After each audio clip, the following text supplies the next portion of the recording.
Hello, today we're going to be looking at how we use a simple potometer. Now our simple potometer consists of three parts. First is a plastic jar which we're going to use as the reservoir. Second, we've got a 2 ml pipette which we're going to, 2 ml syringe which we're going to use for zeroing and adjusting our gauge. For our gauge we're using a rubber bung which has 3 holes in it with a 1 ml graduated pipette in it.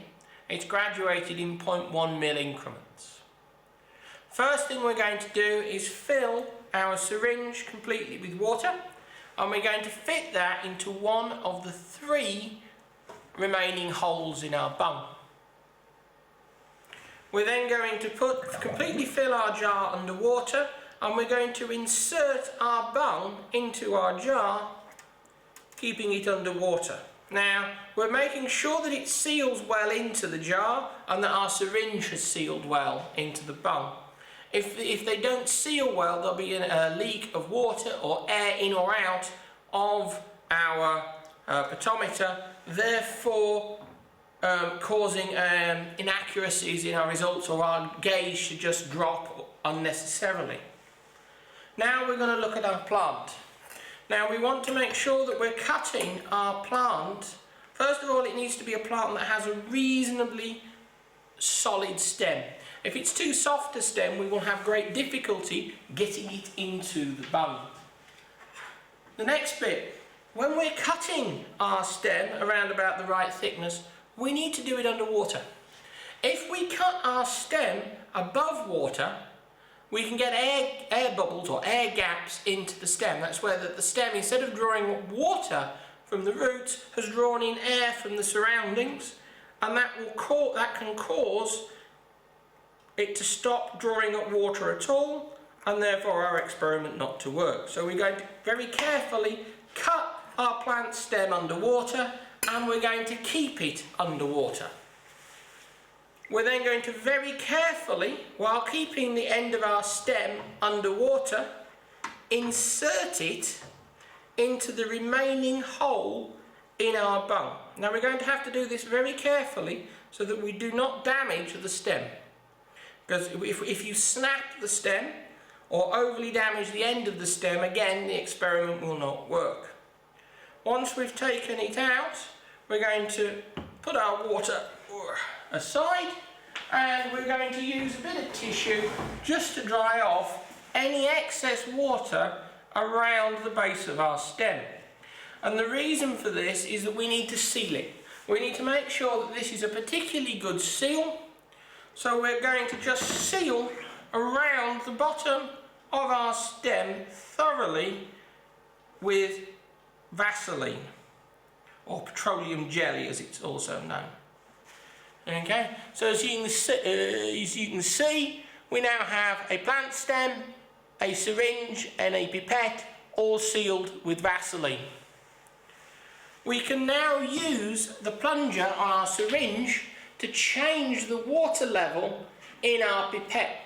By pushing down on our syringe, it will drive the water up the pipette, and we can then set it, just like you would use a pipette filler on a normal pipette, to 0. Okay? Once you've done that, if the pipette doesn't immediately start dropping, it shows you have a good seal. Because although there is transpiration, the plant will be drawing water up, it's a slow process. So if the water level is suddenly dropping as soon as you take your finger off the syringe, that tells you that you have a leak. Okay, and it will not work if you have a leak. So I've got 2 of them here, and what I'm going to do is I'm going to set them up, okay, and we're going to look at the conditions and how we change the conditions. So for example, we could put them in a hot place. So we could put them next to a radiator or under a heat lamp. We could shine a bright light like we have here, which is a lamp with a bright light. We could shine a bright light on it, therefore changing the amount of light, which will change the amount of photosynthesis. We can use an electric fan to simulate wind. and simulate air travelling across the leaves and therefore increase evapotranspiration from the leaf. We can look at things like distance of light, so you could actually set this up and change the distance that this is from the lamp, or you could use a light meter and measure the intensity of light on the lamp, and the same goes for the fan. You can look at the different speeds of the fan, or you can measure different temperatures that you're subjecting the plant to.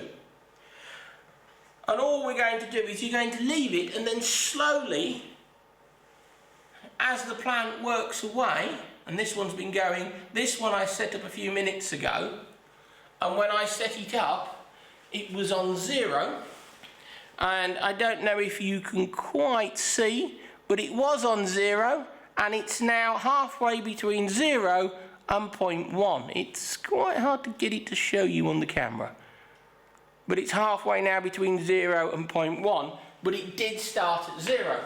And that's how we're going to measure it. And you can do it for fixed periods of time, so you could, for example, measure how long it dropped in a minute or 5 minutes with the different conditions. Okay? And that's it. Thank you very much.